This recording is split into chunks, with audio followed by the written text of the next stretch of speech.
संजय मयूख जी, सभी पत्रकार मित्रों, आज की प्रेस जम्मू कश्मीर के नतीजों के बारे में थोड़ा विस्तार से बात करने के लिए इच्छा हुई कि आपसे बात करूं। कुछ चीजें मैं थोड़ा समय लेकर प्रस्तुत करूंगा, फिर जो आपके सवाल होंगे उसका उत्तर हम देने की कोशिश करेंगे। जम्मू कश्मीर में जो डिस्ट्रिक्ट डेवलपमेंट काउंसिल्स के चुनाव हुए हैं, वो चुनाव को अगर हम 2-3 शब्दों में कहें तो लोकतंत्र की जीत है, जम्मू कश्मीर के अवाम की जीत है,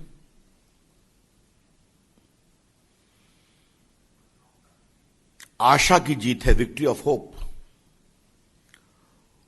और भारत के प्रधानमंत्री नरेंद्र मोदी जी ने जो कश्मीर के लिए सोचा, भविष्य के लिए, उस सोच की जीत है। The election results of the district development council of Jammu and Kashmir is the victory of hope, is the victory of democracy, is the victory of the people of Jammu and Kashmir, and the victory of the larger narrative about Jammu and Kashmir, which Narendra Modi ji has thought about that state. ये बात मैं कहना चाहूंगा। इसीलिए इस चुनाव के व्यापक इंप्लीकेशंस को समझना बहुत जरूरी है। बीजेपी पूरे स्टेट में सबसे बड़ी पार्टी बनकर आई है। बीजेपी को 74 सीटें मिली हैं, नेशनल कॉन्फ्रेंस को 67 सीट मिली है, पीडीपी को 27 और कांग्रेस को 26 सीट मिली है। तो बीजेपी सबसे बड़ी पार्टी बनकर आई है और 39 इंडिपेंडेंट जीते हैं, जिसमें कई भाजपा समर्थित हैं। ये जो बार बार गुपकार अलायंस की विक्ट्री बताया जा रहा है, तो पहली बात आप जान लें कि वो अलायंस भाजपा से अकेले नहीं लड़ने की कमजोरी के कारण बना था। The Gupkar alliance was formed because the component of that alliance new they cannot fight BJP single handedly. इसके बावजूद अगर आप दूसरा आपको मैं आंकड़ा बताऊं तो बीजेपी को इतने वोट मिले हैं जो एनसीपी पीडीपी के वोट से भी ज्यादा है, अगर दोनों को मिला दीजिए। अब मैं आपको, क्षमा करिए, एनसीपी, नेशनल कॉन्फ्रेंस, पीडीपी और कांग्रेस, अगर तीनों के वोट को मिला दीजिए तो भी बीजेपी का वोट ज्यादा है उससे। बीजेपी को वोट मिले हैं 4,87,364, 4,87,364। नेशनल कॉन्फ्रेंस को वोट मिला है 2,82,514, 2,82,514, and PDP, how much? Just 57,789। और कांग्रेस को मिले हैं 1,39,382, 1,39,382।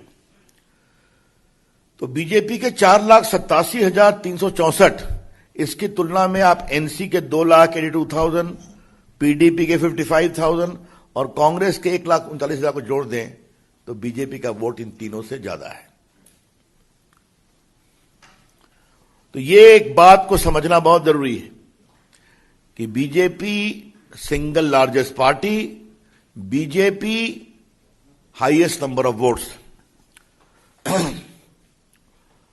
ये मुझे इस बात का बहुत प्रसन्नता है कि एक मिनट बस। प्रसन्नता है कि कश्मीर में घाटी में कमल खिला है। घाटी में कमल अपने वजूद पर खिला है।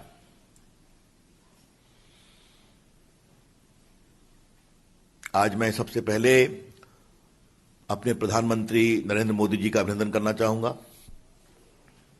उनके प्रति वहां के लोगों की आस्था है। मैं जम्मू कश्मीर की आवाम का खुशामदीद कहूंगा, अभिनंदन करूंगा। We are very proud of you. Kashmir की जनता, हमें आप पर बहुत गर्व है। और हमें अपने पार्टी के कार्यकर्ता, अध्यक्ष से लेकर सभी जम्मू कश्मीर के, अपने राष्ट्रीय अध्यक्ष, अपने गृह मंत्री जी की सोच, आज मैं सबों का अभिनंदन करूंगा। क्योंकि हमारे कार्यकर्ता, क्योंकि मैंने खुद कश्मीर में काम किया है, वैली में भी गया हूं, पहले भी और अभी धारा 370 के हटने के बाद। तो वैली में काम करना कितना कठिन था, उसमें अगर हमारे कार्यकर्ताओं ने हिम्मत दिखाई, कई शहीद भी हुए, तो आज का दिन उनके अभिनंदन का है और उनके लिए गर्व करने का है। मैं आपको 2-3 बातें और बताना चाहूंगा। कश्मीर की जनता ने बहुत बड़ा तमाचा लगाया है अलगाववादियों पर। A resounding slap to the extremist, separatist, terrorist and their patrons. ये मैं क्यों कहना जा रहा हूं, जरा आपको मैं कुछ बताना चाहता हूं, और ये आंकड़े आपके लिए बहुत जरूरी है। कुलगाम में 28.9% वोट पड़ा, शोपिया में 17.5% वोट पड़ा। ये सब उनके दबाव के इलाके। और पुलवामा, जहां पर जो टेररिस्ट का एक हॉटबेड है, आपको पता ही है, वहां रोज टकराहट होती है, जहां पर जनता निकलती नहीं थी, वहां भी 7.4% वोटिंग दर्ज की गई। और इस बात को आप कभी नहीं भूलें कि 18 के पंचायती चुनाव में भी 1.1% ही वोट पड़े थे। तो मैंने आपको ये, अब जरा मैं आइए आप, ये मैं सोपोर गया हूं, नॉर्थ कश्मीर। ये अलगाववाद से त्रस्त रहा है, अब नहीं, मैं देख के आया हूं। वहां पर 23.8% वोट हुआ है सोपोर में। आपके टीवी चैनल पर इन इलाकों का नाम रोज आता रहता है।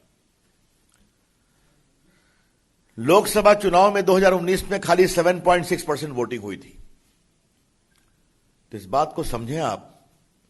सोपोर का उदाहरण मैं विस्तार से इसलिए देना चाहता हूं कि लोकसभा के चुनाव के बाद धारा 370 हटाई गई 2019 के वोट के बाद। वहां पर लोकसभा की वोटिंग हुई 7.6% और अभी डीडीसी के चुनाव में वोटिंग हुई है 23.8%। तो इसलिए जान करके मैं ऐसे इलाकों की जानकारी आपके लिए रखना चाह रहा हूं जो जानना बहुत जरूरी है। आपने एक और नाम सुना, बांदीपुरा। वहां भी आपको बहुत खबरें मिलती रहती हैं सिक्योरिटी फोर्सेस से। नॉर्थ कश्मीर के बांदीपुरा में 51.7% वोटिंग हुई, 51.7%। और पंचायती चुनाव में थी 44% और लोकसभा के चुनाव में थी 23%।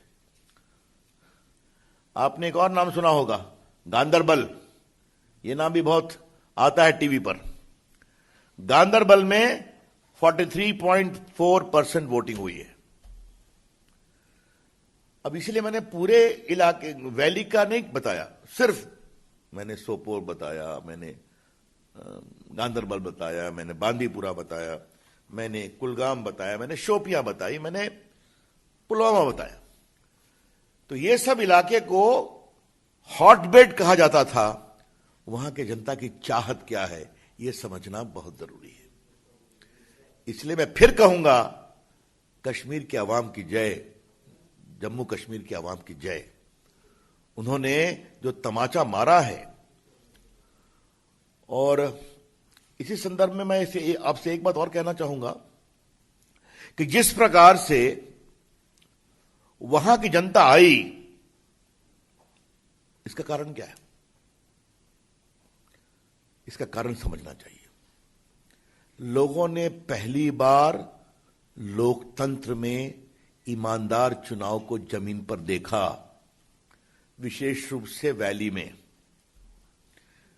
याद करिए, लोकसभा में फारूक अब्दुल्ला साहब आए हैं श्रीनगर से, कितना परसेंट वोटिंग हुआ था? शायद 7% हुआ था। याद है आपको ना? श्रीनगर की बात मैं कर रहा हूं, अभी की कहानी मैं आपको बताई। और यह क्यों हुआ? क्योंकि राष्ट्रपति शासन में सरपंचों का चुनाव हुआ था। याद करिए 2018 में, उस समय आर्टिकल 370 नहीं समाप्त हुआ था।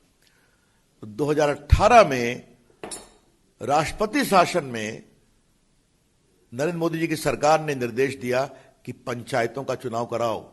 याद करिए, क्या कांग्रेस पार्टी, क्या पीडीपी, क्या एनसी, सबों ने विरोध किया था। कहां से चुनाव होगा? क्यों कर रहे हैं आप? लोगों ने सरपंच के चुनाव में, पंचायत के चुनाव में बहुत खुलकर भाग लिया, और उसका फायदा क्या हुआ?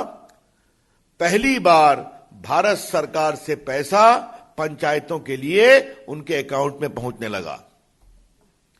और किस पंचायत में क्या काम होना है, वो टंगा हुआ था बोर्ड पर कि ये काम होना है इस पैसे से। और लोगों ने जमीन पर डेवलपमेंट को देखा। तो इस बार का चुनाव डीडीसी का क्यों बहुत महत्वपूर्ण है? जमहूरियत की जीत के लिए, लोकतंत्र की विजय के लिए, कि कश्मीर के आवाम ने राज करने वालों और काम करने वालों के अंतर को पहचाना। How can democracy give results on the ground? How can good governance come on the ground? और आज तो आप लोग वरिष्ठ पत्रकार हैं, घूमते हैं, कश्मीर में हर जगह बिजली पहुंच गई है, पानी पहुंचा है। ये राष्ट्रपति शासन, केंद्र के सहयोग से आज डेवलपमेंट वहां पहुंचा है। हम लोग भी जाते हैं, देखते हैं, आप भी जाके देखते हैं। तो लोगों ने वर्षों के बाद मरकज का पैसा पंचायत में पहुंचा है। मरकज मतलब सेंट्रल गवर्नमेंट, और काम हुआ है। तब इसके कारण लोगों की लोकतंत्र में आस्था पनपी है कि डेमोक्रेसी से डेवलपमेंट हो सकता है। जमहूरियत उनके घर पर विकास का दस्तक दे सकती है। ये लोगों ने देखा, तब फिर उनकी आस्था बनी। और यहीं पर मैं आपसे कहना चाहूंगा, ये जो लगभग 52 इंडिपेंडेंट जीते हैं, ये बहुत से वो हैं जिन्होंने बड़ी हिम्मत के साथ, हमारे भी समर्थक हैं, बड़ी हिम्मत के साथ आतंकवादियों के खिलाफ खड़े होने की ताकत दिखाई है। और इससे मैं क्या देख रहा हूं? कश्मीर की नई लीडरशिप डेवलप हो रही है। आज मैं अपने पार्टी के सभी जीते हुए लोगों का अभिनंदन करूंगा, बाकी का भी करूंगा। लेकिन आपने कल एक बात देखा होगा टीवी पर, जो हमारा एजाज है, का नाम पूरा क्या है, इंजीनियर एजाज, जो जीता और जीत के जो उसने बोला कि मैं काम करूंगा सबका साथ सबका विश्वास, तो ये कश्मीर की नई आवाज है। और आज कश्मीर की आशा भरी उस नई आवाज का हम बहुत अभिनंदन करना चाहते हैं। और एक बात हम कह देते हैं, ये कश्मीर की शुरुआत है। अब ध्यान रखिए, सरपंचों के चुनाव, डीडीसी के चुनाव, तो अब कश्मीर की जमहूरियत नई अंगड़ाई ले रही है। Democracy is turning it's pages in Jammu and Kashmir. लोकतंत्र अब आशा और उत्साह की अंगड़ाई ले रहा है कश्मीर में। इस बात को समझना बहुत जरूरी है। अब जहां तक क्यों ये चुनाव और भी महत्वपूर्ण है, पाकिस्तान के सदस्य आतंकवाद, गोले बरसते रहे, आतंकवादियों का भय का, खौफ का माहौल, उनके द्वारा घुसकर सुरक्षा बलों पर हमला करने की बात करना। लेकिन आप देखिए, कहां एक तरफ ढेले चलते थे, याद है ना, स्टोन थ्रोइंग, और आज वहीं अपने हाथ में बैलेट पर अपनी किस्मत लिख रहे हैं। तो ये आर्टिकल 370 के बाद जो कश्मीर बदला है, इसको समझना बहुत जरूरी है। और इसीलिए मोदी जी की सरकार ने, चाहे वो सरपंच का चुनाव हो 2018 का या अभी, let us go to the people, लोगों के पास चलें, उनकी आवाज सुने। और उन्होंने अपनी आवाज कही है कि वो कश्मीर का ईमानदारी से विकास चाहते हैं। सर, मुझे एक अंतिम बात कहनी है मित्रों। कुछ लोग का काम ही है हमारी पार्टी की आलोचना करना। कुछ लोग का तो एक क्या कहते हैं उसको, 24/7 काम है मोदी जी की आलोचना करना। वो आज से नहीं, 14 के पहले से कर रहे हैं। तो हम, और वो बार बार लोकप्रियता पर भी सवाल उठाते हैं। उनके महकमे की जमानत कितनी जब्त होती है, मैं संजय मयूख से कहूंगा, उसका भी एक गिनती आप लोगों को बताएंगे कभी वो। लेकिन वो बार बार जब बात करते हैं, तो आज एक बार फिर लास्ट ईयर जीते लोकसभा, बिहार जीत कर आए, राजस्थान जीत गए, हैदराबाद जीत गए, कश्मीर में सबसे बड़ी पार्टी बन गए तमाम अनिश्चितताओं के बावजूद, और बोडोलैंड टेरिटोरियल काउंसिल में जीते, अरुणाचल प्रदेश के स्थानीय निकाय चुनाव, लद्दाख हिल काउंसिल, ये सब जगह जीत रहे हैं। और 11 राज्यों में संपन्न हुए उपचुनाव में भारतीय जनता पार्टी को भव्य सफलता मिली है। और आप जानते ही हैं, मणिपुर में 5 में 4, उत्तर प्रदेश में 9 में 8, गुजरात में 8 में 8, तेलंगाना में भी एक था, वो जीत गए, लद्दाख में जीत गए, और बिहार तो उसके साथ ही हुआ था, वहां तो हम लोग अपनी सरकार बनाए ही बनाए। तो ये लद्दाख से लेके हैदराबाद, तेलंगाना, मणिपुर, अरुणाचल, राजस्थान, बिहार, आसाम, और अब कश्मीर, तो ये तो ऑल इंडिया प्रोफाइल है विक्ट्री का।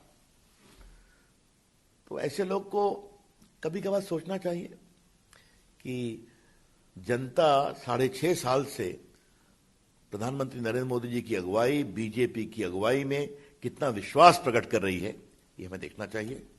That's all friends from my side. मैं यही कंक्लूड करूंगा कि कश्मीर की जीत बहुत ही उत्साहवर्धक है। ये भारत की विजय है, ये भारत के लोकतंत्र की विजय है, ये कश्मीर के अवाम की विजय है जम्मू कश्मीर में, और आशा और विकास की विजय है। देखिए, ऐसा है कि ये उनका कहना है ना, वो तो साथ में आए बिकॉज हार के डर से ना। मैंने इसलिए तो आज आपको आंकड़ों से बताया है। इसलिए वो अपने जीत की व्याख्या अपने तरीके से करें। हमारे इस जीत की व्याख्या है, वहां की जनता नया सोचती है। इसलिए आज मैंने आपको बहुत विस्तार से इस पूरे परिदृश्य को रखा। Rajesh ji, in a democracy, all of you are welcome. But the point is, how do you see it? If you are so sanguine about his victory, what was the need for alliance? I don't think, I think the whole country knows the extent of affectionate relationship between Umar Abdullah and the leader of PDP. Yet they were forced to come together to save themselves. And in spite of that, if this is the resurgent performance of BJP, तो ये तो अभी शुरुआत है valley में। देखिए, आप लोग, एक बात फिर मैं कहूंगा, वैली की नई शुरुआत को आप लोग समझने की कोशिश करिए। And I am very proud कि ये जो पुरानी पॉलिटिक्स चली है ना, राज करने वालों की, अब काम करने वाले ऊपर आ रहे हैं। तो मैं तो लगता है कि नई लीडरशिप भी डेवलप हो रही है। Vineet, I have got all these datas, but today I wanted to not to go into specifics, but the larger narrative. We know, we are aware of that. And the defeat of Gupkar alliance from the village of, area of late Burhan Wani is important for additional reason. The so-called killing of Burhan Wani was made an issue of international campaign by these elements. You might recall Nawaz Sharif, the Pakistan Prime Minister, spoke about it in the UN General Assembly. तो अगर वहां पर भी गुपकार हारती है, तो फिर कहूंगा कश्मीर की हवा कैसी बह रही है, समझना चाहिए। वापस लाएंगे तो आपको लगता है कि 370 देखिए, आप अगर मुझसे ये पूछते हैं तो इन लोगों ने कभी प्रचार किया क्या? कल तो मैं आप ही लोग के चैनल पर कह रहा था, वो लोग कोई तो प्रचार करने नहीं गए, तो प्रचार में उन्होंने ऐसी कोई बात नहीं कही। हम फिर कहेंगे इस पूरे बदलते हुए माहौल को समझना चाहिए। हाँ, बिल्कुल स्पष्ट। और जहां तक धारा 370 का सवाल है तो स्पष्ट रूप से कहा जाए, धारा 370 इतिहास है अभी। हाँ, जो बाकी जा रखी है वो 25 करोड़ रुपया बंगाल चुनाव में कमाना चाहिए। अच्छा, पहली बात यह है, मैं आपसे कहूंगा कि जो इंडिपेंडेंट जीते हैं उसमें से ऐसे बहुत बड़ी संख्या में वो हैं जिन्होंने गुपकार को हराया। ये पहली बात समझिए आप। हाँ? तो और उन इलाकों में हराया है जो सो कॉल्ड सेपरेटिस्ट प्रभाव के इलाके थे, एक की चर्चा हुई है। तो इससे हम अच्छी शुरुआत मानते हैं। कई लोगों ने मोदी जी की तारीफ भी की है, तो मिलकर काम करने का भी भविष्य है। हम यही कहेंगे कि डीडीसी के माध्यम से विकास का काम बिना डिस्क्रिमिनेशन के होगा, जैसा कि सरपंचों के चुनाव में हुआ है। और बाकी जो बंगाल का सवाल है उसका जवाब देंगे, उससे कोई चिंता नहीं करिए आप। चलिए।